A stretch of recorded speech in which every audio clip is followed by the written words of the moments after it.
Hi guys, welcome back to my channel. So a lot of people have been asking me about what it's like having a child here in China, and also whether or not a baby is Chinese when a baby is born in China. So I'm here to discuss, and I've brought here a mother in China to also be able to help give the details that we need. Her name is Gloria Ejay and she's a YouTuber. Can you say hello to me? Hi guys, hello Ella's people. Excited to be here again for I don't know what time, but I'm excited to be here. And yes, my name is Gloria Ejay and I am a mom. I also study here in China, but I have a YouTube channel and I film about life in China as a foreigner, especially as a black family, because I did have my baby here. She is close to 2 years now. So yeah, I've been a mom for some time in China.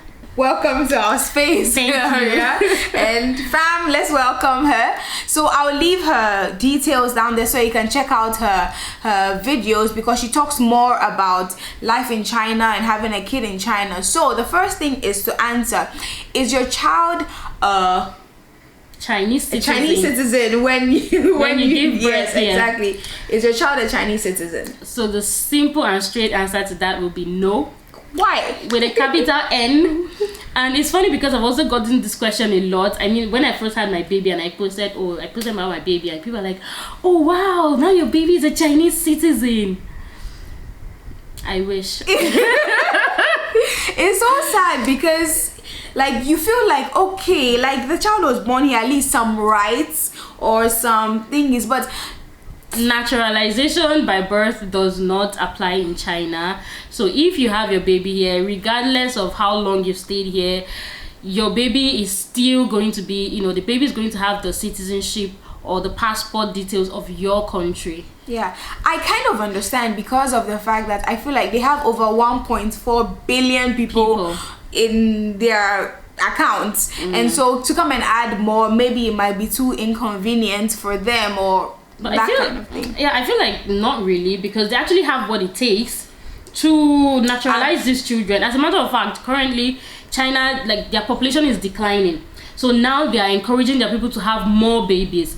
So at a point, I even read something a few days ago that says, oh, they want to implement one policy that says you must have more than one child. You must have two children above. Yeah, at first they said they lifted the one-child policy, and now you can have 2-3 children as much as you want. But still people don't want to. Yeah, people are not answering them. I've met people that are saying, now they're trying to make it like a law that you must, like you cannot have just one child, like you must have 2 children and above. And you needed to see that article I read had a lot of bombastic comments. People are just like, how about reducing the price of school fees of children? How about making giving birth affordable? How about reducing the cost of housing and all of that? Because for Chinese people, they have to buy a house apparently for their children to settle them when they are getting married. Yes, so if you have 2 children, be ready to buy 2 houses. And buying a house in China, too much money is involved. Like, we're not even talking about house, and let's even just raising about children. No, even like let's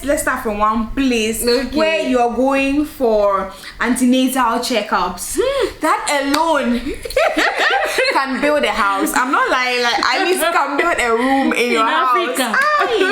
Because it's so expensive having a child here. Actually. Like, it's like, it just doesn't make sense, especially if you don't have insurance. And I feel like even if you have insurance, the point is you're paying the insurance, so it's like you're getting your money back. But you also just get very little money back at the end of the day, because see, if you pay for the insurance, then it's still going to be expensive. So in details, just shortly, because we're wrapping up this video, what exactly do you have to do when you have your child here as a foreigner? Okay, so after you give birth in China, I actually made a whole video about this, documenting the process of getting a visa and passport for my newborn. So after you give birth to your child in China, from I think the first day the child was born to about 3 months, for some cities actually I heard it's 30 days. Yes, you have to, here is 30 days, right? So you have to register that child with the police in your local area. That's the first thing that you need to do before that child is 30 days old.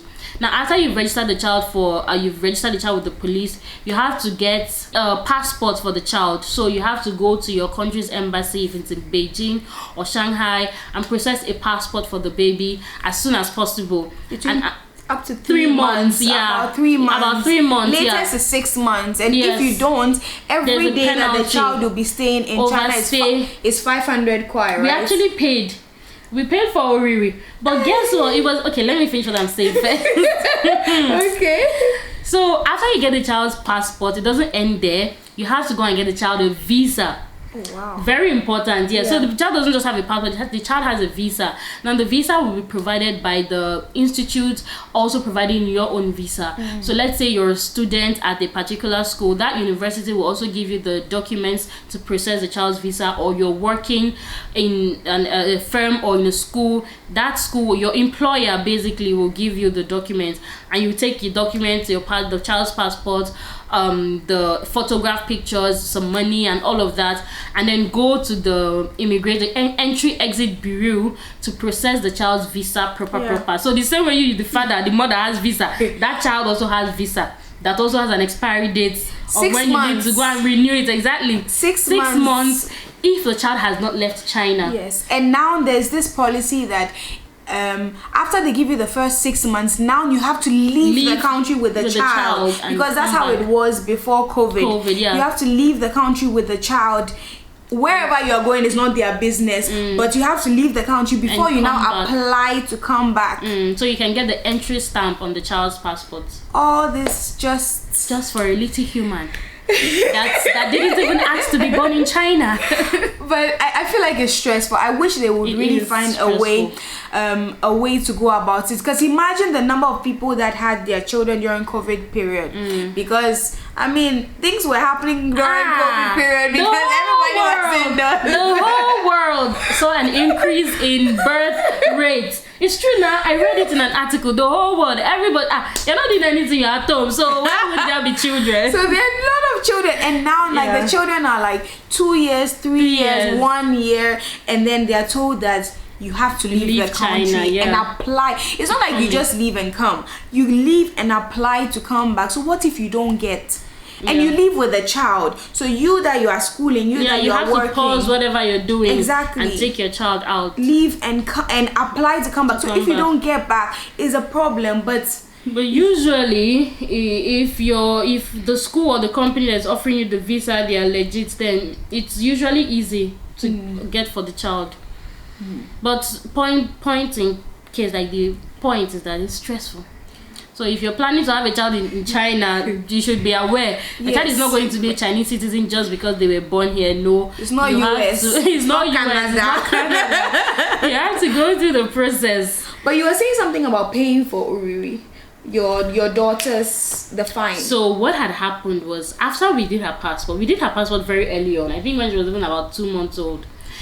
After we did the passport and we came back and then we registered with the police, I feel like there was a miscommunication somewhere, because the family member that we were asking, like someone who had their child earlier in China, that we were asking about these things, kind of told us that it was okay for the child to just register with the police and have a passport. For some reason, they didn't tell us we were supposed to actually get a visa for the child. So my child stayed for like, I don't know, 6, 7, 8 months or so. Wow. But they start calculating that time after you get the passport. Ooh. Yes. So it didn't start immediately she was born. So I think when we eventually went to get the passport, she was about 9, 10 months old. So after the moment you get your passport, they start counting it from then. That's when the child has overstayed. Okay. Yes. So we went there, and then they were like, "When did you get this passport?" We said October of 2021. They're like, "So why has this child not had a visa until 2022 August or July or when we went there?" Like, so why does the child why doesn't the child have a visa? And we're just like, that was when we knew that something had gone wrong. And so they were like, okay, since the child doesn't have any record of overstay, and the parents as well don't have record of overstay, because trust me, everything is linked. The way, if you have been a good citizen, then they might be a bit lenient with your child, but if you've had also issues of overstay, they'll be like, okay, this family is overstay family. So they said, okay, since we don't have any history of overstay, they're going to just fine us. How much did we pay? I think we paid 1,000 or 2,000. Like, we paid lesser money than we should have paid. Yeah, because I think 1,000 is supposed to be just 2 days overstay money. Because they charge 500 per day when you overstay, whether you're an adult or you're a child. Oh, really? I think they charged us somewhere. I don't think we paid more than 2,000, because if we had paid more than 2,000, I would have really cried. Because he told us, he made us fill in a lot of forms and we signed and all of that. And then he told us that he would give us a call with how much we're supposed to pay for the fine. So we literally went home and we started praying that God, let this fine not be a lot. So I think it was around 1,000, honestly. I don't even think it was up to 2,000. So we paid that. Yeah, we paid that, and then we now got a visa.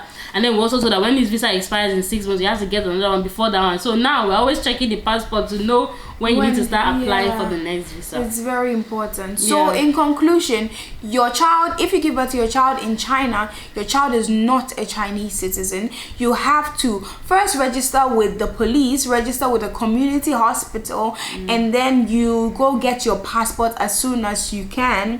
Especially if the baby can sit, the baby should have a passport around that time. Then you look for a visa, and the baby will be on your visa, whether it's the mother's visa or the father's visa. It's very important that you do all that within a span of like 3 to 6 months, because if not, you'll be in trouble with the feds. And here, it's not a funny business, because there's no bribery and corruption. At least not with the foreigners. There's no bribery and corruption. No. So this is what we have for you here. Please check out Gloria Ejay's videos. I will put her link there so that you can go and check it out. You'll find out more about China, and then things that you really want to know, questions that you really need to just go scroll. You'll find out what you need. Trust me, you'll find out a lot of things that you need. It's fun, and she also has a channel with her husband. So if you're interested in marriage content, she's the one for you. She's definitely the one for you.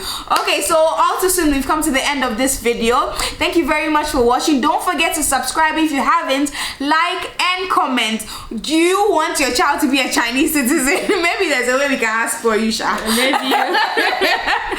Okay, then till another day we say bye.